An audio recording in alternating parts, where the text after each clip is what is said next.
Pero yo creo que sentar a la mesa al Gobierno de España, al Gobierno de Extremadura, a las 2 diputaciones y a la FEMPEX para que el importante caudal de dinero, de recursos, que se dice que se está o que se va a poner a contribución, esto yo no me lo estoy inventando, es lo que se está diciendo, que como consecuencia de los remanentes va a haber una disponibilidad de recursos este año que yo creo que tendrían que utilizarse para la mejor salida de la crisis, que es el empleo.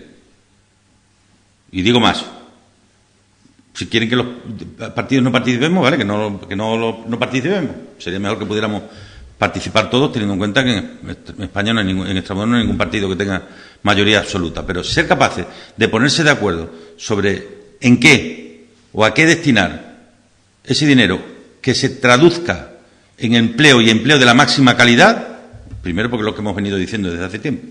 Se nos decía que no había dinero, pero es que ahora lo va a haber. Va a haber recursos. Entre otras cosas porque se nos dicen que hay presupuestos expansivos, se nos dicen que hay remanentes y se nos dicen que hay capacidad de poder tener dinero para gastar. Porque es que esa es la clave.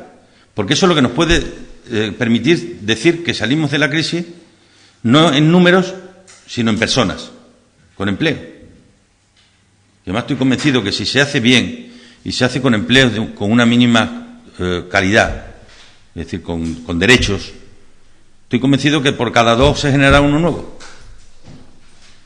Convencido.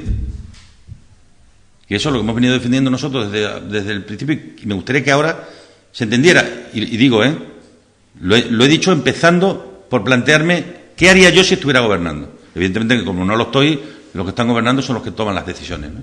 Pero mi obligación, lo he dicho, es ser útil. Y ser útil cuando se aportan ideas. Y lo digo cuando de mí se acuerdan solo para denigrarme. Mi respuesta es cuando de mí se acuerdan solo para denigrarme, ser útil, ayudar y proponer. Porque